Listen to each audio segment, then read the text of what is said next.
Hello everyone, good evening, नमस्कार। आज हम लोग बात करेंगे कॉमन एरर्स, है ना, जो आधारित है क्या है, बेसिक वर्ब से आधारित। ठीक है, बेसिक वर्ब का मतलब होता है कि आप जो कुछ भी पढ़ चुके हैं अभी वर्ब के अंतर्गत, विशेष तौर पे फॉर्म्स ऑफ वर्ब जो आपने पढ़ा है, कुछ जो आपने ऑग्ज़िलरी वर्ब के यूजेस पढ़े हैं आपने, है ना, मॉडल्स के बारे में आपने पढ़ा है, तो उन्हीं पे आधारित ये क्वेश्चन दिया गया है, जिसको हमने 2 स्टैंडर्ड में दिया है। अगर आप इसको देखें तो ये 2 स्टैंडर्ड में दिया हुआ है। ठीक है, ये आपका हो गया स्टैंडर्ड 1 हो गया, और अगर और आगे हम स्क्रॉल करें इसको तो ये हो गया स्टैंडर्ड 2 हो गया। ठीक है, तो हम लोग बात करेंगे, पहले देखते हैं कहाँ तक हो पाता है। अगर 50 तक कंप्लीट हो जाएगा तो उसको हम लोग फिर आगे करेंगे स्टैंडर्ड 2 के अंतर्गत। ठीक है, तो चलिए, इसको बनाने से पहले अगर आप लोग इसको सेल्फ एनालिसिस करना चाहते हैं तो वीडियो देखने से पहले एक बार जरूर इसको पहले बनाइएगा आप लोग खुद से, जैसा कि मैंने पहले भी कहा है। और विशेष तौर पे आप वर्ब का फॉर्म जो है वो याद कर लीजिएगा। बगैर वर्ब के फॉर्म याद किए और मॉडल्स के मतलब उसको डीपली स्टडी किए, ये सवाल आसानी से नहीं बनेगा। ठीक है, एग्ज़ाम के दृष्टिकोण से काफ़ी महत्वपूर्ण है, तो आई होप कि इसको आप अच्छे से करेंगे। ठीक है, चलिए तो स्टार्ट करते हैं हम लोग, है ना। आइए स्टार्ट करते हैं स्टैंडर्ड 1 से। ठीक है, स्टैंडर्ड 1, चलिए ये है हमारा पहला क्वेश्चन। ठीक है, क्वेश्चन कह रहा है, ध्यान दीजिएगा, our knowledge of history does not क्या है come to our help and sometimes we even fail to remember who invented America. ठीक है, यही क्वेश्चन कह रहा है, ध्यान दीजिएगा। Our knowledge of history does not come to, यहाँ डज नॉट आया है तो उसके बाद कम आया है, कोई दिक्कत नहीं यहाँ पे। And sometimes we even fail, ये भी प्रेजेंट में, कोई दिक्कत नहीं। ठीक है, फिर लिखा है हु इन्वेंटेड अमेरिका। देखिए गलती यहाँ पे ये हो गया।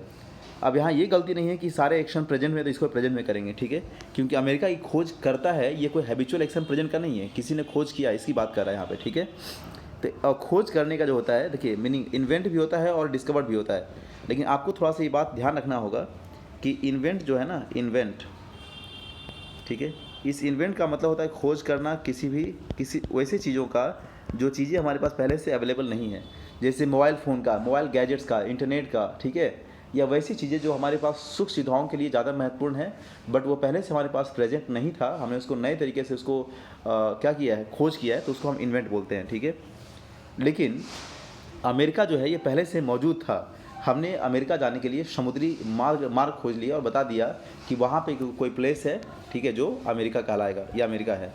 तो जो चीज़ें हमारे पास पहले से मौजूद होता है, अगर हम उसको खोज निकालते हैं तो उसके लिए हम क्या यूज़ करते हैं, उसके लिए हम यूज़ करते हैं डिस्कवर्ड का। क्या यूज़ करते हैं, डिस्कवर्ड, राइट, ध्यान रखिएगा। तो जो चीज़ पहले से मौजूद है उसके लिए हम लोग डिस्कवर्ड यूज़ करेंगे, और नई तरीके से खोजेंगे उसके लिए इन्वेंटेड यूज़ करेंगे। ये बात आपको ध्यान होना चाहिए। तो सही आंसर कौन सा हो जाएगा, डी नंबर। ठीक है, डिस्कवर्ड कर लीजिएगा। इन्वेंटेज शुड बी रिप्लेस्ड बाय क्या, डिस्कवर्ड। चलिए क्वेश्चन नंबर 2 देखते हैं क्या कह रहा है question. I think the news might true, है ना, I think the news might true. देखिए माइट यहाँ पे क्या है, मॉडल से आप जानते हैं। अब एक चीज़ थोड़ा ध्यान रखिएगा, हम किसी भी सेंटेंस में जब किसी मॉडल्स का यूज़ करते हैं ना, तो उस मॉडल्स के बाद हम जनरली वर्ब का फर्स्ट फॉर्म लगाते हैं। ठीक है, ये बात आप जानते होंगे। लेकिन अगर हमको किसी भी मॉडल्स के बाद अगर कोई एडजेक्टिव यूज़ करना है, क्या यूज़ करना है, कोई अगर एडजेक्टिव यूज़ करना है, तो ये बात आपको ध्यान रहे कि इसके दोनों के बीच में बी आना चाहिए। बी यानी मॉडल्स के बाद आप एडजेक्टिव डायरेक्ट यूज़ नहीं कर सकते, उसके बाद क्या करना पड़ेगा, बी लाना पड़ेगा।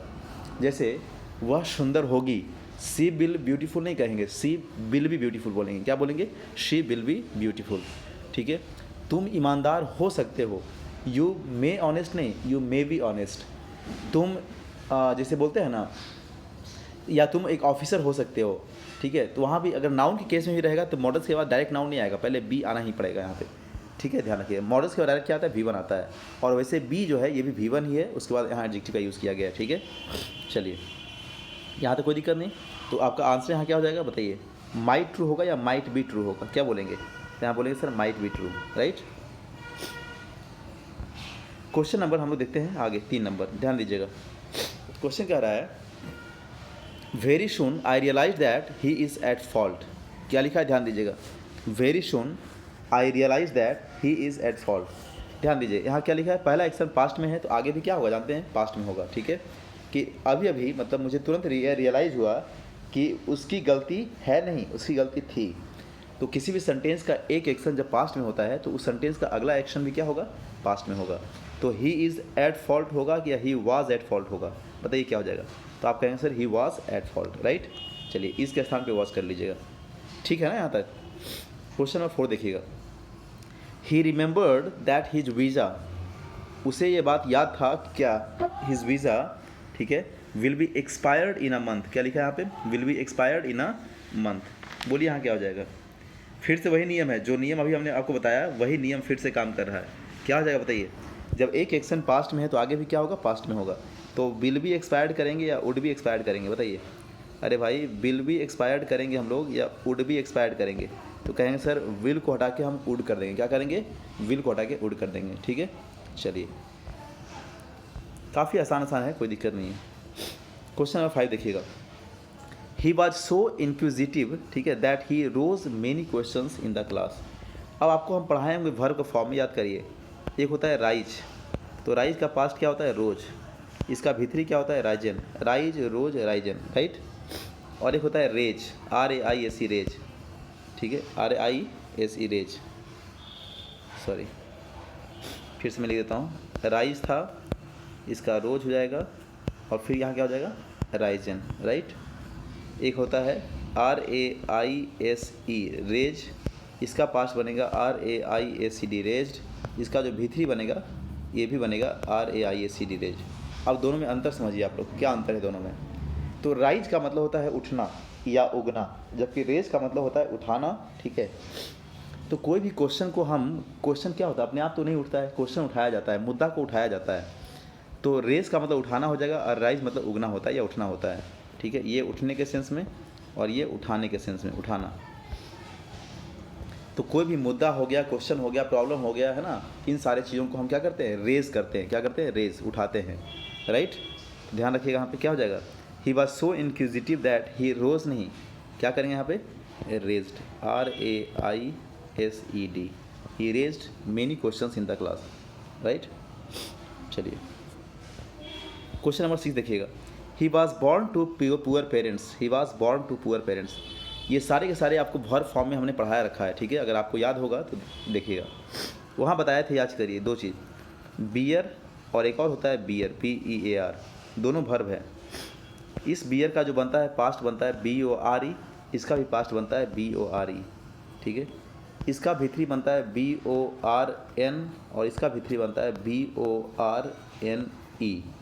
अब देखिए यहाँ पे n के बाद ई है, यहाँ पे n के बाद ई नहीं है, अंतर देखना समझिए। इस बियर का मतलब होता है किसी को पैदा करना, जन्म देने के सेंस में पैदा करना, ठीक है।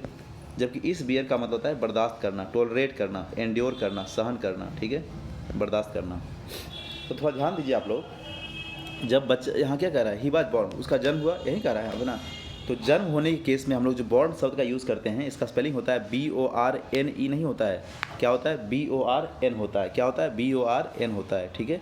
तो देखिए अगर NE की बात करेंगे तब बियर मतलब बर्दाश्त करना हो जाएगा, जबकि BORN का मतलब क्या होता है, पैदा होने के सेंस में, ही वाज बॉर्न, ठीक है। तो यहाँ सही आंसर यहाँ ये हो जाएगा आपका, NE के बाद ई काट दीजिए, BORN के बाद, ठीक है। तो हमने कहा था ना, ये सारे के सारे क्वेश्चंस केवल तभी बनेगा आपसे जब आप वर्ब फॉर्म अच्छे से याद किए रहिएगा, अदरवाइज़ नहीं बन पाएगा, ठीक है। 7 नंबर देखिएगा। He laid on the grass for hours enjoying the cool breeze. यहाँ भी सेम बात समझिएगा ध्यान से, सब पढ़ाया जा चुका है पहले, मतलब आपको वर्ब फॉर्म में दिया हुआ है, फिर भी बता रहे हैं आपको हम। लाई होता है, उसका सेकेंड फॉर्म ले होता है, थर्ड फॉर्म उसका लेन होता है, LAIN। और एक होता है ले, LAY, सेकेंड फॉर्म होता है LAID और थर्ड फॉर्म होता है LAID, ठीक है। क्लियर यहाँ तक। एक होता है फिर LIE लाई, इसका होता है LIED लाइड और थर्ड फॉर्म होता है LIED लाइड, ठीक है।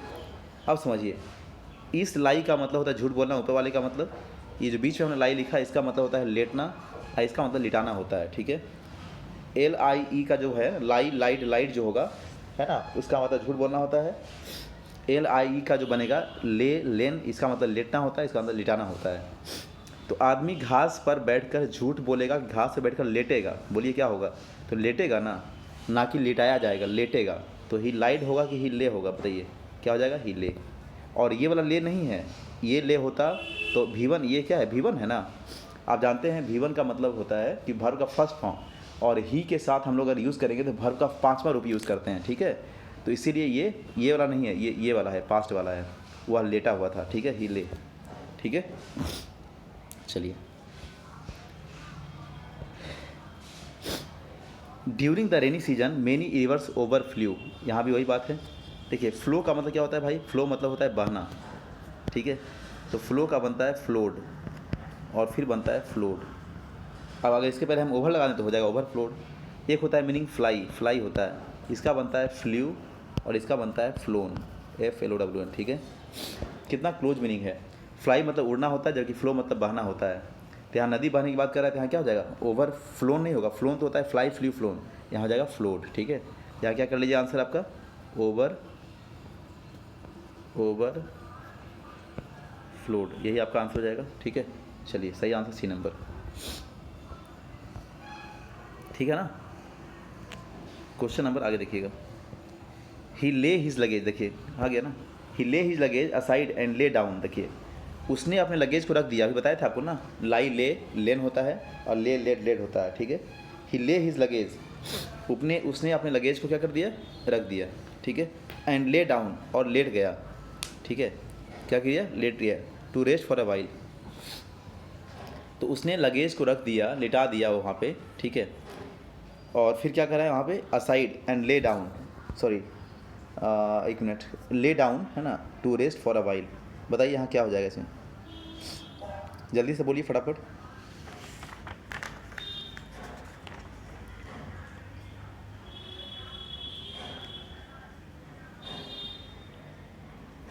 देखिए आपको थोड़ा सा भी याद नहीं है अभी, हमने बताया था ना आपको, क्या बताया था कि ये जो शब्द ले आया है ना, ले, ये क्या होता है बाबू बताइए।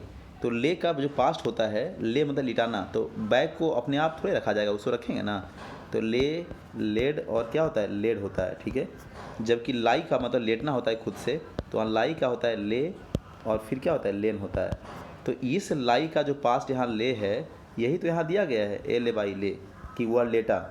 लेकिन उसके पहले जो ले दिया है यहाँ गलत है ना, उसने पहले बैग को रखा ज़मीन पर और तब लेटा, ठीक है। तो यहाँ हो जाएगा LAID लेड, यानी ही लेड हिज लगेज, उसने अपने लगेज को रख दिया असाइड, साइड करके, एंड ले डाउन और फिर क्या हुआ, लेट गया, क्या किया, लेट गया, राइट। चलिए ठीक है ना, कोई दिक्कत यहाँ तक आप लोगों को। क्वेश्चन नंबर आगे देखिएगा, ठीक है। When calamity fail the village, देखिए फेल का मतलब होता है गिरने के सेंस में होता है, फॉल फेल फॉलन होता है, ठीक है। अगर हम मीनिंग की बात करें, एक होता है फॉल, FALL फॉल, एक होता है फेल, एक होता है बी फेल। सो ये तीनों भर का V1 है। हालांकि इस फॉल का होता है फॉल, फेल और थर्ड फॉर्म क्या होता है, फॉलन। इस फेल का होता है फेल्ड और फिर फेल्ड, और सबका अंतर समझिए। इस फॉल मतलब गिरना होता है, इसका मतलब होता है गिराना, काट के गिराना, पेड़ को काट के गिराते हैं ना, तो वहाँ फेल यूज़ करते हैं, फेल फेल फेल। इस बी फेल जो दिया है ना, बी फेल, तो इस बी फेल का मतलब होता है क्या, किस सेंस में, अरे भाई इस बी फेल का मतलब होता है, तो सॉरी बी फेल कह रहे हैं, बी फॉल, ये V2 हो गया, यहाँ बी फॉल। तो बी फॉल का मतलब होता है किसी घटना घटित होना, इसका मतलब क्या होता है, किसी घटना का क्या होना, घटित होना, ठीक है। तो बताइए क्या बनेगा, तो इस फॉल के पहले हमने बी लगा दिया, बी फॉल फेल फॉलन, यानी be fall be fell be fallen, ठीक है, ऐसा हो जाएगा। तो यहाँ क्या है बताइए, तो कोई घटना कैलेमिटी क्या होता है, कोई आपदा है, तो आपदा उस गांव में घटित ना होगा, तो यहाँ बी फेल नहीं होगा, सॉरी फेल नहीं होगा, क्या हो जाएगा यहाँ पे, बी फेल, ठीक है। चलिए आगे देखिएगा। द असासिन वॉज कन्विक्टेड, है ना, and order to be hung. देखिए ध्यान से, यहाँ पे एक चीज़ और समझिए आप लोग, सारे क्वेश्चन वर्ब के फॉर्म से ही अगर है, याद करिएगा। तो हैंग मतलब होता है लटकाना, अगर इसको हम हैंग्ड कर दें, हैंग्ड और फिर हैंग्ड कर दें, तो यहाँ हो जाएगा फांसी लटकाने के लिए, ठीक है। लेकिन अगर इसी हंग का हम V2 ऐसा करें, HUNG करें और फिर HUNG करें, हैंग हंग हंग, ठीक है, तो यहाँ मीनिंग चेंज कर जाएगा। इस हैंग का मतलब होता है, यहाँ पे जब हैंग का, ये हैंग V1 है, हैंग सेम रहेगा, इसका V2 जब हंग और हंग होगा तो इसका मतलब होता है कोई कपड़ा टांगने के लिए, जबकि इस हैंग का हैंग्ड और हैंग्ड होगा तो फांसी पर लटकाने के लिए। तो कोई हत्यारा को हम कपड़ा टांगेंगे कि फांसी पर लटकाएंगे, बताइए क्या करेंगे। तो आप कहेंगे सर उसको फांसी पर लटका दिया जाएगा, हैंग कर दिया जाएगा। सही आंसर हो जाएगा D नंबर, ठीक है, हैंग्ड। चलिए if I leave now I will not be able to return back before. यहाँ ध्यान रखिएगा, रिटर्न के साथ बैक का यूज़ नहीं करते हैं, ये गलत है। सही आंसर हो जाएगा आपका सी नंबर। ठीक है, इसको याद करने का सिंपल तरीका समझिए, पढ़ाए होंगे बेसिक में। री जो है ना, री क्या है, प्रीफिक्स है। इस प्रीफिक्स का मतलब ही होता है, ध्यान सुनिए, इस प्रीफिक्स का मतलब ही होता है बैक या अगेन। क्या होता है इसका मतलब, बैक या अगेन। आर ई जो है वो एक प्रीफिक्स है जिसका मतलब होता है बैक या अगेन।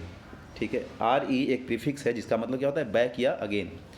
आर ई से बनने वाला जितना भी अब मीनिंग आएगा, जितना मीनिंग आएगा, चाहे वो रिटर्न आएगा, चाहे वो रिट्रीट आएगा, चाहे वो रिपीट आएगा, रिमेंबर आएगा, कुछ भी आएगा, इन सब के साथ कभी भी बैक और अगेन का यूज़ नहीं करेंगे, क्योंकि री का मतलब ही होता है बैक और अगेन। तो क्या इन सब के साथ कभी बैक और अगेन आएगा, क्या नहीं आएगा, इसलिए इसका आंसर था बी नंबर। ठीक है, चलिए आगे बढ़ते हैं क्वेश्चन नंबर 13 को। क्वेश्चन नंबर 13 देखते हैं। ठीक है, समझ में आ रहा है सबको ना, आगे देखिए। हाँ, अच्छे से क्लियर होते रहना चाहिए आप लोगों को, ठीक है ना। When the company offered him a purse on his retirement, he refused to agree it. जब किसी भी आदमी को क्या लिखा है, when the company offered him, जब कंपनी उनसे ऑफ़र किया कोई पर्स देने के लिए, किस पे, उसके रिटायरमेंट के टाइम में, he refused to, उसने लेने से मना कर दिया। तो लेने का अंग्रेजी क्या होता है, एक्सेप्ट होता है, ACCEPT, एक्सेप्ट, स्वीकार करने से मना कर दिया। जबकि एग्री मतलब क्या होता है, एग्री मतलब सहमत होना होता है। सहमत हम किसी बात से होते हैं और कोई वस्तु को हम स्वीकार करते हैं, इसलिए एग्री नहीं होगा, क्या हो जाएगा, एक्सेप्ट हो जाएगा, एक्सेप्ट, राइट। चलिए, the timid creature was drive into a narrow lane. क्या लिखा है, the timid creature was drive into a narrow lane. जरा बताइए यहाँ पे क्या हो जाएगा। वॉज आप जानते हैं बी फॉर्म के बाद हमेशा V3 का यूज़ करते हैं, आप जानते होंगे ना, बी फॉर्म के बाद हमेशा क्या करते हैं, V3 यूज़ करते हैं। तो क्या होगा बताइए, अरे भाई बोलिए, तो वॉज ड्राइव होगा या ड्रीवन होगा। अच्छा, वो थोड़ा यहाँ मिस्टेक हो गया है, ड्रीवन होगा। अच्छा आगे बढ़ते हैं। Into a narrow lane where it was slewed, है ना, स्ल्यूड। देखिए गलती यहाँ पे मेन आपका इसमें है, ठीक है, गलती इसमें दिया हुआ है। क्या गलती है, तो स्ले का मतलब होता है किसी का हत्या करना, स्ले, इसका पास्ट होता है स्ल्यू, इसका V3 होता है स्लेन, स्ले, स्ल्यू, स्लेन, ये स्ल्यू होता है ना कि स्ल्यूड होता है, यहाँ पे कर दीजिए। और जानते हैं वास के बाद क्या V3 आता है, तो यहाँ भी ड्रीवन, थोड़ा मिस्टेक यहाँ हो गया था, बट मेन गलती ये है, यहाँ स्लेन होना चाहिए। क्या होना चाहिए यहाँ पे, स्लेन, ठीक है, स्ले, स्ल्यू, स्लेन, राइट। चलिए क्वेश्चन नंबर आगे देखते हैं, 15 number. Being implicated in a murder case he was conclusively suspected for all the unsold murder case. देखिए ध्यान से, सस्पेक्ट का मतलब ही होता है किसी को संदिग्ध तरीके से देखना। सस्पेक्ट मतलब क्या होता है, किसी को संदिग्ध तरीके से देखना, ठीक है। अब जब हम किसी को संदिग्ध तरीके से देख रहे हैं, अभी संदेह के दृष्टिकोण से देख रहे हैं, तो अगर हम कोई भी चीज़ डाउट में है, तो डाउट में रहते हुए हम निष्कर्ष कैसे दे सकते हैं। अरे भाई, किसी भी क्वेश्चन का अगर आपके पास डाउट है तो आप क्या कहेंगे, सर मेरा डाउट मतलब हमको पूरा समझ में आ गया, निष्कर्ष दे देंगे आप, क्या नहीं। निष्कर्ष तब देते हैं हम, यानी कंक्लूजन हम तब बताते हैं जब हमारे पास हर तरह का जो डाउट है, जो प्रॉब्लम है, वो क्या होता है, सॉल्व हो जाता है, तब, अदरवाइज़ नहीं, ठीक है। इसलिए सस्पेक्टेड के साथ यहाँ कंक्लूसिवली का यूज़ नहीं करेंगे, ठीक है, ध्यान रखिएगा। चलिए क्वेश्चन नंबर 16 देखिए क्या कह रहा है। My brother thinks that somebody must have dared him steel the scooter. देखिए ध्यान से, डेयर जो है ना, डेयर, डेयर काम करता है मॉडल्स का, और ये एक ऐसा मॉडल है जिसको हम बोलते हैं सेमी मॉडल्स या मार्जिनल्स बोलते हैं। क्या बोलते हैं, सेमी मॉडल्स या मार्जिनल। मतलब ये काम करता है मॉडल्स का भी, यानी ऑक्सिलरी वर्ब का भी, और ये काम करता है मेन वर्ब का भी, ठीक है। जब ये काम करेगा मेन वर्ब का तो अपने साथ क्या लेकर आएगा, इन्फिनिटिव लेकर आएगा, और जब ये काम करेगा ऑक्सिलरी वर्ब का तो अपने साथ क्या लेकर आएगा, V1 लेके आएगा, ठीक है। चलिए, इसका मतलब है कि यहाँ जो है मस्ट हैव डेयर लिखा है, डेयर यहाँ पे काम कर रहा है कैसा, मेन वर्ब का, तो मेन वर्ब का जब काम कर रहा है तो उसके बाद क्या आएगा, इन्फिनिटिव आएगा। क्या स्टिल नहीं होगा, क्या होगा, टू स्टिल, क्या हो जाएगा यहाँ पे, टू स्टिल, यानी सही आंसर आपका हो जाएगा सी नंबर, ठीक है, टू स्टिल द स्कूटर, ठीक है। चलिए क्वेश्चन नंबर 17 देखिएगा। व्हेन आई वॉज यंग, है ना, आई कैन रन, तो यहाँ पास्ट में है तो आगे भी क्या होगा, पास्ट में होगा, कैन होगा या कुड होगा बताइए। अरे भाई कैन या कुड होगा, तो आप कहेंगे सर कुड हो जाएगा, पहला एक्शन पास्ट में, आगे भी पास्ट में, राइट। चलिए सेम बात आगे फिर से देखिएगा। Harish needs not come here as it getting dark. देखिए यहाँ भी नीड के साथ भी वही हाल है, नीड के साथ भी वही हाल है। नीड जो है काम करता है मॉडल्स का भी और काम करता है ऑक्सिलरी वर्ब का भी, ठीक है। ये भी सॉरी काम करता है मेन वर्ब का भी। तो जब ऑक्सिलरी वर्ब का काम करेगा तो उसके साथ V1 आएगा, पहली बात। दूसरी बात, जब ये ऑक्सिलरी वर्ब काम करेगा यानी मॉडल्स काम करेगा तो कभी उसमें एस ई एस नहीं जोड़ते हैं। तो यहाँ जो नीड है ये काम कर रहा है कैसा, ऑक्सिलरी वर्ब कर रहा है। तो यहाँ एस जुड़ेगा क्या, नहीं जुड़ेगा, नीड्स नहीं होगा। अरे भाई किसी भी वर्ब में आप एस और ई एस तभी जोड़ सकते हैं ना जब वो मेन वर्ब होता है। तो उसके पांचवें फॉर्म बनाने के लिए आप उसमें एस और ई एस जोड़ सकते हैं। लेकिन किसी भी मॉडल्स का कभी पांचवा फॉर्म बनता है क्या? अभी कभी हम कैन का कैंस करेंगे, विल का विल्स करेंगे, सेल का सेल्स करेंगे क्या? नहीं करेंगे ऐसा, ठीक है। इसलिए नीड का नीड्स भी नहीं करेंगे। कब? जब वो काम करेगा मॉडल्स का यानी काम करेगा ऑक्सिलरी वर्ब का, राइट। चलिए आगे कह रहा है he dare not to go there, he dare not to go there. बताइए यहाँ क्या हो जाएगा? फिर से वही बात है, डेयर यहाँ भी काम कर रहा है, अभी बताया था आपको ना, ऑक्सिलरी वर्ब मॉडल काम कर रहा है। तो यहाँ क्या होगा, केवल V1 होगा, है ना, 2V1 नहीं, केवल V1 हो जाएगा। C number answer. आगे देखते हैं। पास्ट की हैबिट दिखाने के लिए I use to play hockey when I was 10 years old. I was 10 year, जब मैं 10 साल का था तो मैं क्रिकेट खेला करता था। याद करिए, पास्ट की आदत दिखाने के लिए हम लोग यूज नहीं बल्कि यूज्ड टू का यूज़ करते हैं। किसका यूज़ करते हैं? यूज टू का, ठीक है। पास्ट की आदत दिखाने के लिए किसका यूज़ करते हैं हम लोग? यूज टू का यूज़ करते हैं, ठीक है। चलिए, a soldier could fight for his country and save his country's honour. बताइए यहाँ क्या हो जाएगा? तो अरे भाई कुड का यूज़ कब करते हैं हम लोग?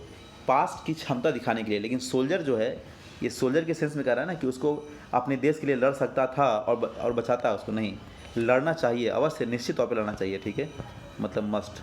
ये उसका नैतिक कर्तव्य है और भी स्ट्रॉन्ग डिटर्मिनेशन के साथ, मजबूत इच्छा शक्ति के साथ लड़ना चाहिए, ठीक है। तो कुड को मस्ट कर दीजिए। I would rather die then beg, यहाँ देन नहीं होगा, दैन होगा। क्या हो जाएगा यहाँ पे? दैन होगा। वुड रादर के साथ पेयर में हम लोग क्या करते हैं? दैन का यूज़ करते हैं। वुड रादर के साथ पेयर में दैन का यूज़ करते हैं, ध्यान रखिए आपको, ठीक है। और ये हम तब यूज़ करते हैं जब किसी को प्रीफ्रेंस की बात करते हैं। क्या करते हैं हम लोग? प्रीफ्रेंस की बात करते हैं। मतलब जब प्रीफ्रेंस देना हो, सिलेक्शन देना हो, चुनाव करना हो, तो प्रीफ्रेंस करने के लिए हम लोग वुड रादर के साथ दैन का यूज़ करते हैं, ठीक है। तो यहाँ क्या हो जाएगा? दैन बेग, ठीक है ना, यहाँ दैन कर लीजिएगा, दे नहीं दैन। चलिए क्वेश्चन नंबर 23 देखिएगा, ठीक है ना। Run fast लेस्ट you will miss the train. सारा कॉन्सेप्ट पढ़ाया जा चुका है आप लोगों को, याद करिए। लेस्ट के साथ पेयर में क्या आता है? पढ़ें आप लोग। लेस्ट के साथ पेयर में क्या आता है बताइए आप लोग? तो कहेंगे सर लेस्ट के साथ पेयर में क्या आता है? शुड आता है, ठीक है। और लेस्ट शुड का यूज़ हम कब करते हैं?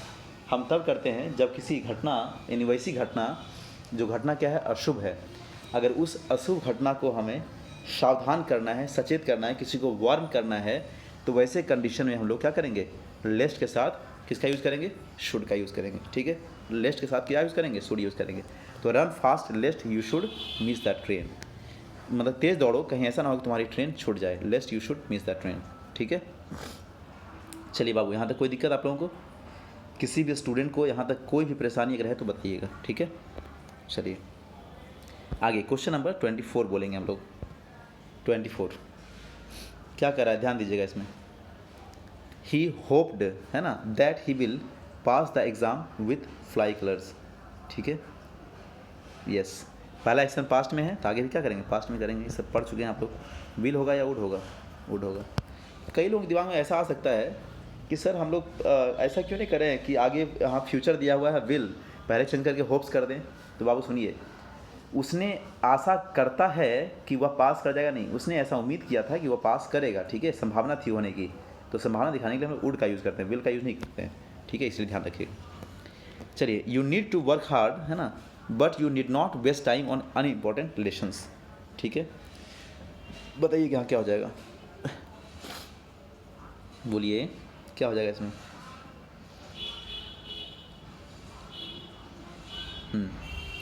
You need to work hard, यहाँ नीड क्या कर रहा है? मेन वर्ब काम कर रहा है। अरे भाई यहाँ नीड कैसा है? मेन वर्ब है ना जी। You need to work hard, है ना। फिर कह रहा है बट यू नीड नॉट, यहाँ पे काम कर रहा है कैसा? ऑक्सिलरी वर्ब यानी मॉडल्स का। तो जानते हैं जब ये काम करता है ऑक्सिलरी वर्ब यानी मॉडल्स का तो क्या आता है? V1 आता है। तो यहाँ वेस्ट है, सही है। अगर यहाँ टू वेस्ट दिया होता, अगर यहाँ टू वेस्ट दिया होता तो गलत हो जाता। केवल वेस्ट है, सही है, ठीक है। चलिए कोई दिक्कत नहीं, नो। 25 क्वेश्चन हो गया, आगे बढ़ते हैं। क्वेश्चन नंबर 26 देखते हैं। She would broke a plate every day when she came to Delhi last month. याद करिए क्या बात सवाल पूछा बताइए। अरे पढ़ चुके हैं, किसी भी मॉडल्स के बाद दुनिया के किसी भी मॉडल्स के साथ हमेशा V1 यूज़ करते हैं। तो बताइए यहाँ पे ब्रोक होगा कि ब्रेक होगा बाबू, बताइए ब्रेक या क्या होगा। तो आप कहेंगे सर ब्रेक हो जाएगा, क्या हो जाएगा, ब्रेक। ठीक है, चलिए next. The old lady prayed that he may live long. बताइए फिर वही बात है, यहाँ प्रेड पास्ट में है तो आगे क्या होगा, मे की माइट। अरे भाई मे की माइट, मे की माइट, तो आप कहेंगे माइट हो जाएगा सर, है ना, क्या हो जाएगा, माइट हो जाएगा। ठीक है, चलिए उसके बताइए आगे। रामा मस्ट नॉट हैव, देखिए गलती कर दिया ना, समझते जाइए ध्यान से, क्या लिखा है उसमें, Rama must not to have. देखिए आप जानते, पहले जानते हैं आप लोग कि जैसे हम लोग मस्ट का यूज़ करते हैं तो मस्ट क्या है, मॉडल्स है, और मॉडल्स के साथ हम लोग V1 यूज़ करेंगे। ठीक है, तो मस्ट के साथ V1 यूज़ करते हैं तो क्या हो जाएगा, मस्ट नॉट हैव हो जाएगा, और इसके बाद तब V3 होगा। मतलब यहाँ पे टू का यूज़ करना अननेसेसरी है, गलत है, ये टू काट दीजिए यहाँ पे, ऐसा होता है must not plus have V3। ठीक है, चलिए वेस्ट मटेरियल शुड बी, क्या तो शुड बी है तो बी के बाद क्या होता है, V3 होता है, शुड बी रिसाइकल हो जाएगा, है ना, शुड बी रिसाइकल्ड। समझ आ रहा है आप लोगों को ना। चलिए the police think that he may be there yesterday at the scene. बताइए क्या गलती है यहाँ पे, yes police think that, police ऐसा मानना है कि, देखिए अब यहाँ पे थॉट भी कर सकते हैं लेकिन आप लोग थिंक ही रहने दीजिए। क्यों रहने दीजिए, क्योंकि गलती यहाँ पे इस पार्ट में mainly, he may be there yesterday. आप जानते हैं जब सेंटेंस में स्टरडे होता है, अगो होता है, कोई भी लास्ट पास्ट ऐसा कोई घटना होता है तो ये एक्शन होगा किस में होगा, पास्ट में होगा, तो मे होगा कि माइट होगा, तो आप कहेंगे माइट होगा। अब हम लोग इसमें और इसमें तो सुधार नहीं सकते हम लोग, तो मेन गलती आपका ये माइट बी देयर। ठीक है, तो यहाँ पे सही है, रहने दीजिए। चलिए he may be live long, he may live long his क्या है, मदर प्रेड। बताइए यहाँ क्या हो जाएगा। अच्छा देखिए उसकी माता जी ने प्रार्थना की थी, ये नरेशन क्वेश्चन है। अब यहाँ नहीं बोलिए सर ये पास्ट में तो आप माइट कर देंगे, ऐसा नहीं करिएगा, क्योंकि ये नरेशन में है कैसा है, ये जो बात लिखा गया ना इसको हम बोलते हैं, बोलिए क्या बोलते हैं, अरे भाई इन्वर्टेड कोमा के बाहर का जो होता है उसको क्या बोलते हैं, रिपोर्टिंग वर्ब बोलते हैं, और अंदर वाले क्या बोलते हैं, रिपोर्टेड स्पीच बोलते हैं। तो ये डायरेक्ट नरेशन में, इसीलिए यहाँ पे कुछ नहीं होगा, ये सब वर्ब चेंज नहीं होगा, केवल स्ट्रक्चर चेंज होगा। ही मे लिव लॉन्ग नहीं, मे ही लिव लॉन्ग। जब भी किसी को हम जैसे बोलते हैं you may God bless you, sorry you may God bless, या मे यू क्या बोलते हैं, मे गॉड ब्लेस यू, नहीं बोलते हैं ऐसा, मे गॉड ब्लेस यू, यानी पहले मे का यूज़ करते हैं, या क्या हो जाएगा बताइए, मे ही लिव लॉन्ग। ठीक है, क्या करेंगे, मे ही आगे लिव लॉन्ग। ठीक है, चलिए ही रिटर्न द पर्स दो he could keep it very easily. उसने पर्स को लौटा दिया यद्यपि वो पर्स रख सकता था। देखिए ही रिटर्न द, उसने पर्स को क्या लौटा दिया, दो यद्यपि he could keep it very easily, उसको रख सकता था। ध्यान दीजिएगा, कुड का मतलब होता है सका, मतलब जैसे व्हेन आई वाज यंग, जब मैं जवान था तो क्या बोलेंगे, I could swim across the river, मतलब जब मैं जवान था तो मैं ऐसा कर सकता था, बोलते हैं ऐसा ना, तो ऐसा नहीं कर सकता था, नहीं किया, कर सका मैं ऐसा, क्योंकि हमारे पास क्षमता थी करने के लिए। तो कुड जो होता है ना वो पास्ट की क्षमता दिखाता है, जबकि कुड हैव जो होता है, कुड हैव जो होता है वो पास्ट की वैसी क्षमता दिखाता है जो हम कर सकते थे बट किए नहीं। नहीं समझे बात, जैसे I could have pass the exam, ठीक है, मैं एग्ज़ाम पास कर सकता था, हमारे पास क्षमता थी बट हम कर नहीं पाए। अगर हम बोलेंगे I could pass the exam, मतलब मैं एग्ज़ाम पास कर लिया था, कर सका था हम। तो यहाँ कह रहा है कि ही रिटर्न द पर्स, उसने पर्स लौटा दिया यद्यपि वह पर्स को रख सका नहीं, रख सकता था। यहाँ हो जाएगा कुड हैव हो जाएगा, क्या हो जाएगा यहाँ पे, कुड हैव। तो कुड कीप के स्थान में क्या करेंगे आप लोग, क्या करेंगे, कुड हैव कीप नहीं, केप्ट। ठीक है, चलिए when you were young you ought to learn good habits, when you were young क्या है, you ought to learn good habits. ठीक है, क्या हो जाएगा बताइए। अरे भाई वही बात है, जब आप जवान थे तो आपको ऐसा करना चाहिए था, सीख लेना चाहिए था, है ना, चाहिए था। जैसे यहाँ चाहिए था आ गया तो क्या हो जाएगा, आउट टू हैव, और हैव के बाद फिर लर्न, LEARNT। ठीक है, कोई भी काम जैसी था लग जाएगा ना, चाहिए था, करना चाहिए था, आपको अवश्य करना चाहिए था, आपको ऐसा कर सकते थे, तो वहाँ पे हम लोग हमेशा could have, ought to have, should have, must have ऐसा यूज़ करते हैं। ठीक है, चलिए क्वेश्चन नंबर 34 देखिएगा क्या कह रहा है। If you get good marks I shall happy as much as. देखिए हम क्या बताएं, अभी बताए थे आपको ना, किसी भी मॉडल्स के बाद अगर आपको किसी एडजेक्टिव का यूज़ करना है तो आप डायरेक्ट एडजेक्टिव नहीं लगा सकते, वहाँ पे आपको बी जोड़ना पड़ेगा। मैंने बताया था आपको अभी, ठीक है। यहाँ क्या हो जाएगा, शैल बी हैप्पी, ठीक है। यहाँ भी सेम बात है, आउट टू ऑनेस्ट या आउट टू बी ऑनेस्ट, यहाँ क्या करिएगा, बी जोड़ दीजिएगा, आउट टू बी ऑनेस्ट, क्योंकि किसी भी मॉडल्स के बाद हम लोग बिना बी लगाए आगे एडजेक्टिव या नाउन का यूज़ नहीं कर सकते, ठीक है। चलिए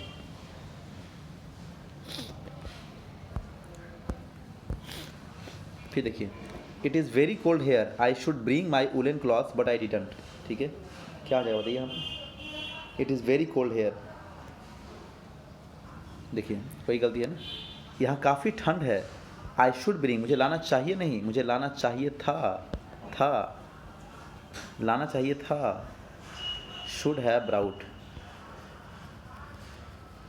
जैसे हम अभी क्वेश्चन पढ़ा रहे हैं ना, आपसे नहीं बनेगा तो आपके दिमाग में क्या आएगा, जो सर जब पढ़ाते थे ना तो हमको अच्छे से पढ़ना चाहिए था, ठीक है।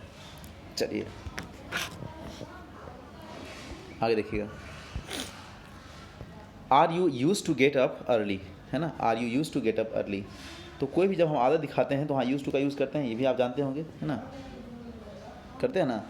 लेकिन सुनिएगा ध्यान से, जब इज़ एम आर के बाद, ध्यान सुनिएगा, जब इज़ एम आर के बाद अगर यूज़ टू रहेगा तो यहाँ पे यूज़ टू काम कर रहा है मेन वर्ब का, यहाँ पे मॉडल्स नहीं रह गया, ठीक है। तो उसके बाद हम लोग V4 यूज़ करते हैं, क्या यूज़ करते हैं, V4। तो यहाँ पे आर है, उसके बाद यूज़ टू है, यहाँ क्या करेंगे, गेट नहीं करेंगे, क्या करेंगे, यहाँ पे गेटिंग करेंगे, गेटिंग। इसका मतलब होता है की आदत है, जैसे ही इज़ यूज टू क्या, ड्रिंकिंग, उसे पीने की आदत है, बोलते हैं ऐसा ना, ध्यान रखिएगा। सब पढ़ा दिया गया है भाई, सब पढ़ा दिया गया है, हाँ एक एक बात पढ़ा दिया गया, एक एक बात, है ना, ठीक है। चलिए, द यूनिवर्सिटी वॉज फाउंड, देखिए फाउंड का मतलब होता है दो चीज़ होता है, एक तो होता है भाई फाइंड का बनता है, फाइंड फाउंड होता है पाना वाला, ठीक है। एक होता है फाउंड, ये भी V1 ही है, इसका सेकंड क्या बनेगा, फाउंडेड, थर्ड क्या बनेगा इसका, फाउंडेड। तो बताइए क्या उसने कॉलेज को पाया, नहीं, स्थापित किया ना, तो फाउंड होगा कि फाउंडेड होगा, क्या बोलेंगे आप लोग, सर यहाँ पे फाउंडेड हो जाएगा, ठीक है, हो गया आंसर बी नंबर। तो ये ध्यान रखिएगा, फाइंड मतलब पाना तो उसका बनेगा फाउंड, और फाउंड मतलब होता है नींव डालना, स्थापित करना, तो उसका हो जाएगा फाउंडेड, ठीक है। चलिए question number 39, I complain against him as in spite of repeated warnings he fail to mend his ways, ठीक है। क्या हो जाएगा बताइए, बोलिए फटाफट, जल्दी बोलिए। I complaint against him as in spite of my repeated warning he fail to mend his way. फटाफट बोलिए, जल्दी।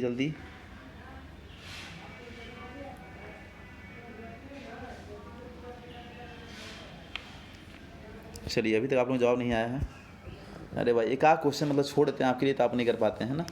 देखिए ध्यान से, सब केवल हम बोले ना पूरा भर के फॉर्म पे दिया हुआ है, ठीक है। देखिए यहाँ क्या लिखा, आई कंप्लेंट अगेंस्ट हिम, नहीं भाई, कंप्लेंट का पास्ट क्या होता है, कंप्लेंट होता है, कंप्लेंट COMPLAINED, कंप्लेंट। कभी कभी मन में सोचा करिए आप लोग बैठ के, वीडियो को पॉज करके आप लोग सोचिए क्या हम कहना चाह रहे हैं, ठीक है, तभी आपको समझ में आएगा। कंप्लेंट नहीं कंप्लेंट, ये सारे के सारे वर्ब आपको याद करने पड़ेंगे, ठीक है। चलिए क्वेश्चन नंबर 40 देखिए क्या कह रहा है, failure must not have permanent affect, बताइए मस्ट नॉट हैव अफेक्ट या अफेक्टेड, क्या होगा बताइए, अफेक्टेड हो जाता, लेकिन यहाँ क्या करेंगे, फेलियर मस्ट नॉट हैव, है ना, परमानेंट अफेक्ट, यहाँ पे भर की बात नहीं कर रहा है, यहाँ पे नाउन की चाहिए हमें, तो नाउन के लिए यहाँ क्या हो जाएगा, इफेक्ट हो जाएगा। इफेक्ट नाउन होता है और अफेक्ट क्या होता है, भर होता है। अफेक्ट मतलब होता है प्रभाव डालना, जबकि इफेक्ट मतलब होता है प्रभाव, ठीक है। चलिए, I keep my cool and never loose नहीं, लूज मतलब ढीला होता है, never lose my temper, lose मतलब होता है खोना, इसका मतलब क्या होता है, खोना, कभी अपना टेम्पर मत खोइए, ठीक है, डोंट लॉस योर टेम्पर। और लूज मतलब ढीला होता है, ढीला, है ना। चलिए फिर सुनिए क्वेश्चन नंबर आगे 42। आई wasn't at the last meeting and neither worry. देखिए यहाँ क्या है, पढ़ाएंगे आपको बाद में इन्वर्जन क्या होता है। इन्वर्जन का मतलब होता है पहले भर्ब उसके बाद सब्जेक्ट होता है, ठीक है। तो आई wasn't at the last meeting, मैं लास्ट मीटिंग में नहीं था, है ना। एट नाइदर, ना तुम भी थे, मतलब तुम भी नहीं थे। तो यू यहाँ क्या है, प्लूरल है, तो उसके हिसाब से क्या आएगा, वाज की वर आएगा। तो आप कहेंगे सर वर आएगा। इन्वर्जन होता क्या है ना, putting the verb before the subject, मतलब सब्जेक्ट के पहले वर्ब को जो हम लाते हैं रखते हैं उसी को हम इन्वर्जन बोलते हैं। तो अब बताइए, हम सब्जेक्ट के पहले वर्ब लाएं चाहे बाद में लाएं, वर्ब डिपेंड किस पे करेगा, सब्जेक्ट पे करेगा। मतलब अगर सब्जेक्ट सिंगुलर तो वर्ब सिंगुलर, और सब्जेक्ट प्लूरल तो वर्ब प्लूरल हो जाएगा, ठीक है। चलिए क्वेश्चन नंबर 43 देखिएगा। In case no disciplinary action are required, ठीक है ध्यान से, नो डिसिप्लिनरी एक्शन, ये सिंगुलर है तो आगे वर्ब भी क्या होगा, सिंगुलर होगा। आर रिक्वायर्ड नहीं, इज रिक्वायर्ड, यही गलती था इसमें। सब्जेक्ट सिंगुलर तो वर्ब सिंगुलर, अभी तो वही बोल रहे थे हम आपको, क्या बोलिए, है ना। चलिए the capital of Yemen, the capital of Yemen क्या है, उसके बाद इज सिचुएटेड होगा या क्या होगा, बताइए फटाफट बताइए। अरे भाई क्या हो जाएगा, सिचुएटिंग या सिचुएटेड, सिचुएटिंग या सिचुएटेड। तो आप कहेंगे सिचुएटेड, जैसे पटना इज सिचुएटेड नहीं बोलते हैं, तो आप सिचुएटिंग नहीं सिचुएटेड करेंगे, स्थित है, अवस्थित है, ठीक है। चलिए owing to heavy rains the ship drowned, ship क्या है, ड्रॉन्ड। तो ड्रॉन नहीं होता है, सिंक का सैंक होता है। कोई जब ऑब्जेक्ट डूबता है ना उसके लिए सैंक यूज़ करते हैं, सिंक सैंक सैंक, सिंक सैंक संक, ठीक है।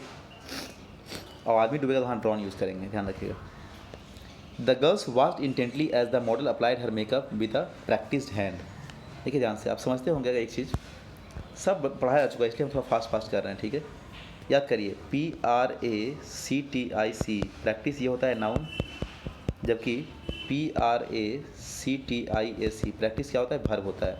आप याद करिए, यहाँ पे जब ईडी जोड़ते हैं तो वर्ब में जोड़ते हैं ईडी ना, बताइए ईडी जो वर्ब में जोड़ते हैं ना, इसका मतलब है ये तो नाउन हो गया, ये अभ्यास हो गया, इसका मतलब अभ्यास करना हो जाएगा, ठीक है।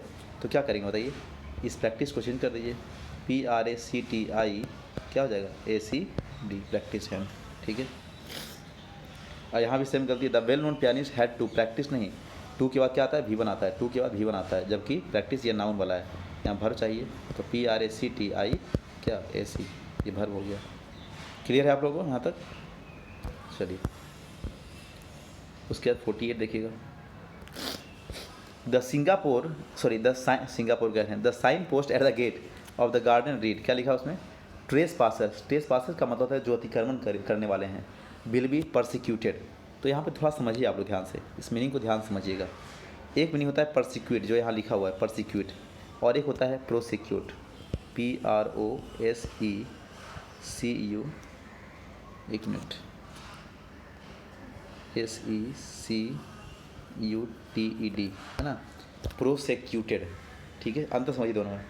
परसिक्यूट का मतलब होता है, परसिक्यूट किसी को हम तंग करना, परेशान करना, शोषण करना, ठीक है, अत्याचार करना। परसिक्यूट मतलब होता है तंग, परेशान, शोषण करने से, जबकि प्रोसिक्यूट का मतलब होता है किसी पर क्या करना, मुकदमा चलाना, क्या करना, मुकदमा दायर करना, ठीक है ना। तो ट्रेस पासेस का मतलब अतिक्रमण, विल बी, तो अतिक्रमण जो करने वाले हैं उन पर क्या करेंगे, उनको तंग करेंगे हम, वो तो हमको खुद तंग कर रहा है। अरे भाई हमारा सामान को हथियार लिया है तो हमको तंग नहीं कर रहा है जी, तो हम क्या करेंगे उस पर, उसके खिलाफ हम मुकदमा दायर करेंगे, प्रोसिक्यूटेड करेंगे, ना कि परसिक्यूट, ठीक है। यहाँ सही आंसर क्या जाएगा, प्रोसिक्यूटेड, PROSECUTED, प्रोसिक्यूटेड, राइट। चलिए he thought of a cruel plan, है ना, टू टेस्ट हिज स्किल, ठीक है। स्किल का मतलब क्या होता है, गुण होता है। तो किसी भी गुण की हम जांच करेंगे तो जांच करने क्या होता है, टेस्ट होता है, TEST होता है। जबकि आप जानते हैं TAST मतलब क्या होता है, स्वाद चखना होता है। तो आप अभी तक इतने क्वेश्चन पढ़े हैं, आपने हर चीज़ क्या देखे, केवल वर्ब का जो मतलब वर्ड है ना, वर्ड कि कौन सा वर्ड कहाँ पे यूज़ होने चाहिए, उस पर आधारित क्वेश्चन दिया है, ठीक है। तो आई होप कि ये सारी चीज़ों को समझ रहे होंगे, अब बनाएंगे इसको बढ़िया से, रिवीजन करेंगे, ठीक है। लेट्स ले नहीं भाई, घास पर लेटेगा तो खुद से लेटेगा ना, लाई यहाँ हो जाएगा, ठीक है। अभी पढ़ाएं आपको हम, लाई का होता है सेकेंड फॉर्म ले होता है, थर्ड फॉर्म क्या होता है, लेन होता है, जबकि लेट के बाद क्या होता है, लेट्स V1 आता है, तो यहाँ V1 है, लाई हो जाएगा, ठीक है। चलिए लिखना, तो हमने अभी आपको स्टैंडर्ड 1 का ये पूरा क्वेश्चन करवा दिया 50 तक, ठीक है। इसके बाद बच जाता है स्टैंडर्ड 2 का क्वेश्चन, तो इसको हम लोग अगले वीडियो में देखेंगे, ठीक है। स्टैंडर्ड 2 का जब तक बनाइएगा इसको बढ़िया से, 32 क्वेश्चन दिया गया है ना, साथ ही साथ इसका आंसर भी यहाँ दे रखे हैं। तो बनाइए इसको, खुद से एनालिसिस करिए, प्रैक्टिस करिए, ठीक है।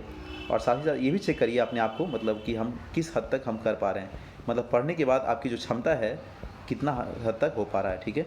तो चलिए इसको बढ़िया से रिवीजन करिएगा, है ना। पूरा का पूरा ये 50 क्वेश्चन हमने करवा दिया स्टैंडर्ड 1 का। अगली वीडियो हम लोग देखेंगे स्टैंडर्ड 2 देखेंगे, ठीक है। तो चलिए आज का सेशन मैं यहीं पे वाइंड अप करता हूँ, ठीक है। अगर आपको समझ नहीं आएगा तो आप कुछ क्वेश्चन पूछ सकते हैं, ठीक है। ऐप पे जो चैट बॉक्स है आपका, आपके अपने बैच का, इंग्लिश फाउंडेशन स्पेशल बैच का, वहाँ पे क्वेश्चन डाल सकते हैं, या फिर जब हम लाइव आते हैं क्लास में आपको, तो वहाँ क्वेश्चन आप पूछ सकते हैं, ठीक है। चलिए आज के लिए फिलहाल इतना ही। Thank you so much, thank you, bye bye.